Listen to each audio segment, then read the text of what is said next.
Boom. Hey, welcome to our review of Megalo Box, episode 10. I'm your host of Cinder Blaze. With me today we have... Makotoa. Hey, welcome back. This is a really nice setup episode for the Megalonia tournament, I guess, because like none of the matches have officially started. Uh, Well, one of them does start this episode, actually, but not the one with Joe in it. yeah. So, So starting out in this episode, we get the end of the cliffhanger of the previous one, which was your trip ends here, and they kind of flash back into that decision or deal that had to be reestablished. yeah. When I believe it was the ID card was discovered to be fraudulent, or at least assumedly discovered to be fraudulent, because apparently like they didn't have any proof. I'm not sure if it was that one, dude. or maybe it was like at the very beginning, because he did say that it was 3 months ago. So it might... I thought it was when he had to like reestablish it, and he's like, oh, you know what it means if you make it to Megalo. Like, what's, you understand. What's the actually most profitable way to go No, because about like he had like the knife on the poster, so I'm pretty sure it was like the initial deal that they struck. Put your head up. No one can see you. I'm thinking, okay. Yeah, and that whole deal with like Fujimaki kind of grounded us to an extent, and like he was saying a lot of those like little sayings as well. It's like the worst part about a sweet dream is when you have to wake up at the end. It was like, damn, he likes rubbing this shit in. Yes, he does. And then he's like, yeah, and if you can't convince Joe to go through with it, it's not just the two of you who's gonna die. I'm gonna kill the kid too. Like, oh my gosh, you are disgusting. Yeah, like I Ah, forgot that this dude is like yeah. a leader in like that really like that Wow. legal ring. So why wouldn't he be like that scumbaggy? Like I felt like he's been too helpful for too Yeah. long. Like, Mm. this seems like a lot of work. Does he actually believe in Joe? And then Right? He's when the real antagonist in this game. yeah, and then like when I kind of say it, I'm like, wait, that makes absolutely no sense.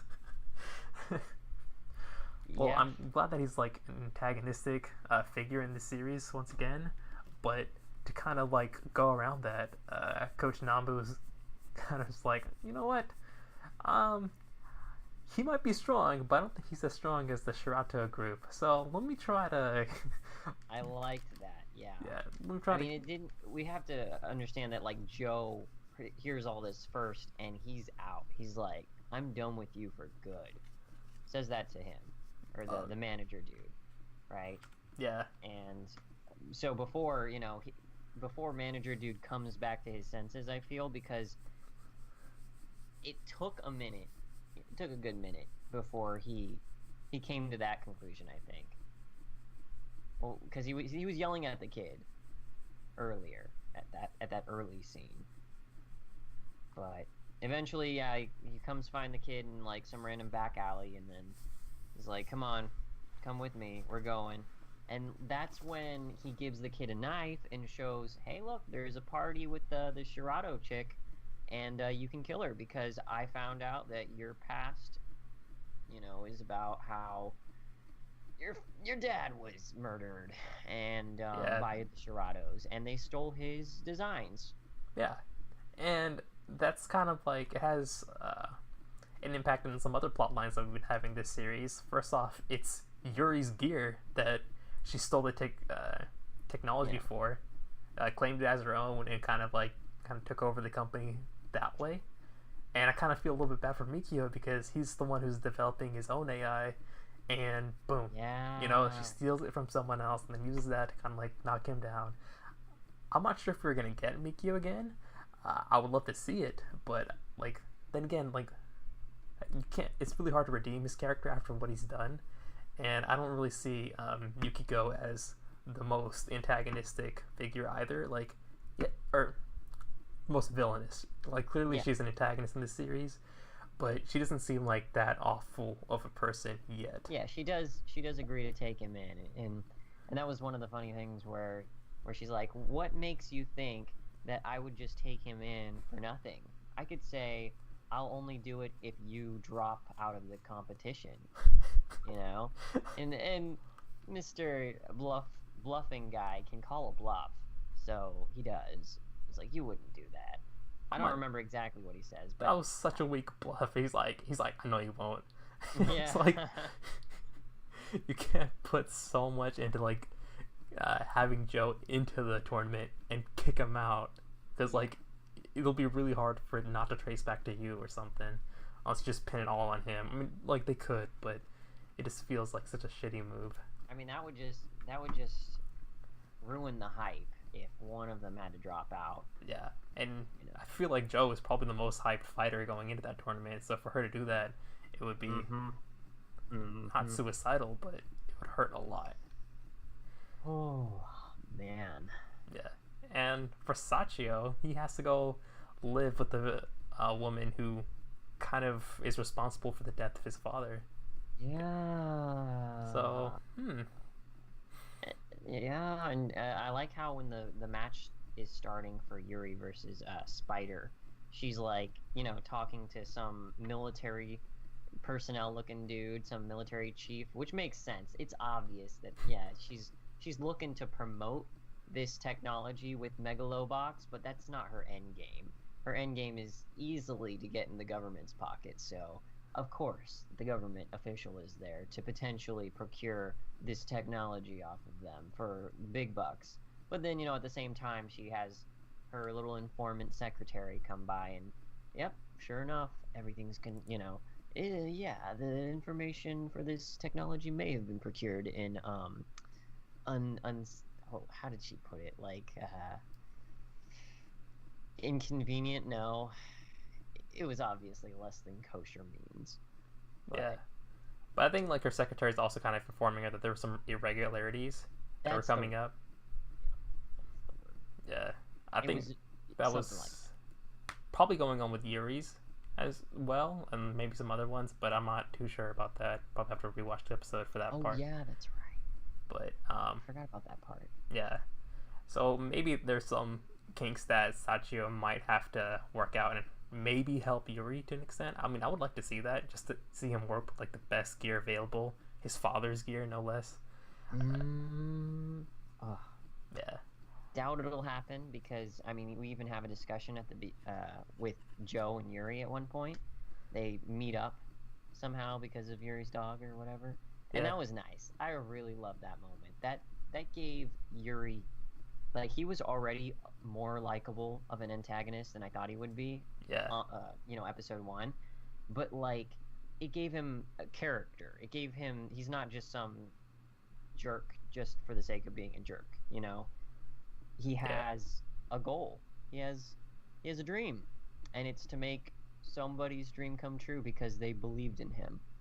And that just opens up Joe's eyes, because he probably just assumed that this guy was just, this big stick in the mud. I don't know. But also rubbed a little salt on his wounds, because oh yeah, the fight he just had with Nambu was, the exact opposite reason. You never believed in me, did you? I didn't at first, but I started to. Great. Yeah. We're all frauds and fakers, huh? Yeah, like, I really like how that kind of, like, it humanized Yuri to an extent. He's always kind of been like this figure in this series. I was like unattainable. He was like the this perfection in the boxing world. Perfect specimen. Yes. Like, he still is, but now we kind of like understand, like, there's some weight to him being the champion. Like, there's a reason why he's staying on top. It's to show that he is like he has to be the best for the people who believe in him. And I'm like, you know what? Like, that's noble enough. Like, if he beats Joe in the final round, like, at least, like, I wouldn't feel like totally like pissed off, Yeah. It wouldn't be this, rubbed in your face type scummy victory. Yeah, it's not like complete bullshit. But when he does fight later in the episode, I mean, that was really interesting. A satisfying uppercut. That's what I'm gonna say. The uppercut, dude. No, that left hook right after the uppercut was just so brutal. He's like, oh man, he is done after he takes that. Yeah. I I love that Yuri's, that theme from the first episode when Yuri's about to like fight him in the rain, and that kicks in when they're introducing him, and then as the fight goes along, they continue that. Because the way that they introduced the characters for this fight was really flashy. They did that whole sort of, it was like as if you were one of the spectators watching, and they do this introduction, this grand like on this introduction. like giant screens above it. Yes, with the names, and then like what their brand is, who's supporting them or their team, and then like just some sort of montage of their punches and stuff. Oh, it's good. It was good hype, and with that music, oh my goodness, this show has really, really awesome music, and Yuri's theme is probably one of my best parts of it. One of your best parts of it. Yeah, like the fight itself, when he kind of like zooms in, like the animation for that fight was just like really nice to see, and I actually liked seeing that the other fighter did manage to get a hit on him. Mm-hmm. But We're like, in the finals, y'all.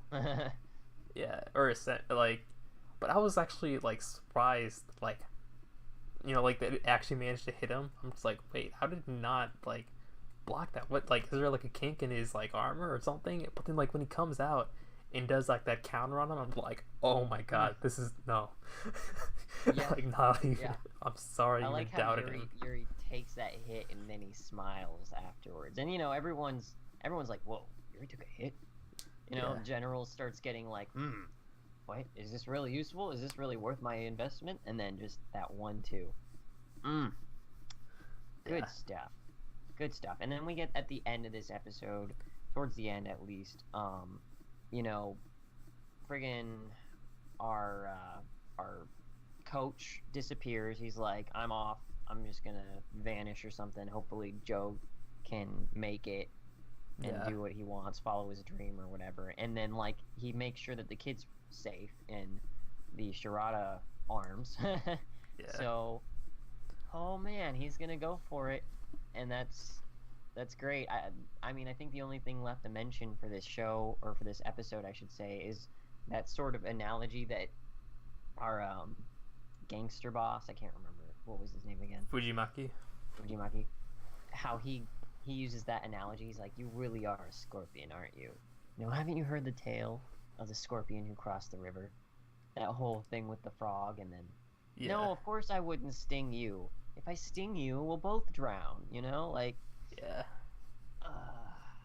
can't help it. I'm a scorpion. Like, can't Part be of helped. it reminds me of Q Ranger Stinger, but like I really like that analogy. Like the way he kind of said it too. Like I was actually invested in the story, and he's like, "Sorry, like scorpions are just scorpions. Like that's just what they do." In the nature, But I'm gonna be, I think this is gonna be the part. Finally, the next episode is where this guy gets proven wrong, and his plan goes up in smoke, and I'm just kind of interested to see how he reacts to it, because this guy has been breathing down their necks the entire show. I mean, So. I'm pretty sure like there's another way to kind of resolve his issue. First off, Joe has to win the first round, and then you just bet on him against Yuri, and if he wins, then you make as much money as you did last time. But I'm pretty sure like the odds are a little bit more stacked in his favor in the first round. Or yeah. So I mean, I think what's going to happen is, in predictions for next episode, I don't think Joe's going to get a quick victory like Yuri did.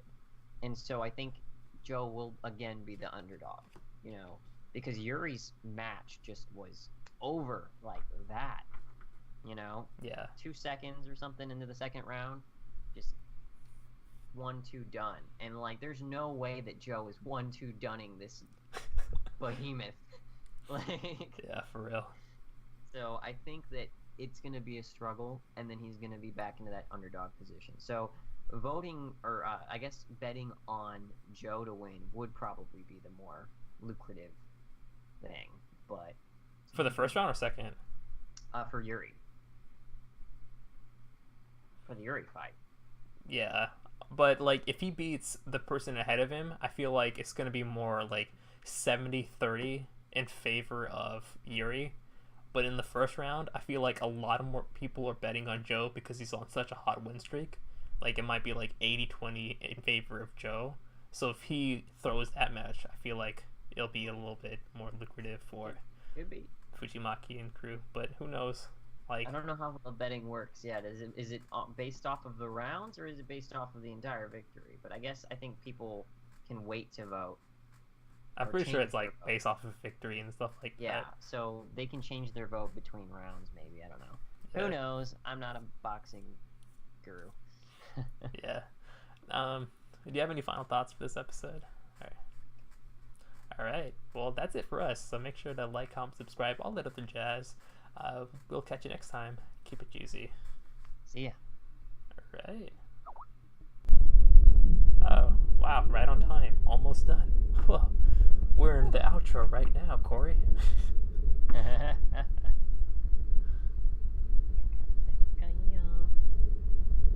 You need to listen to the opening more. I feel like that one's... I like the opening a little bit more. That's probably just me. Ending is where it's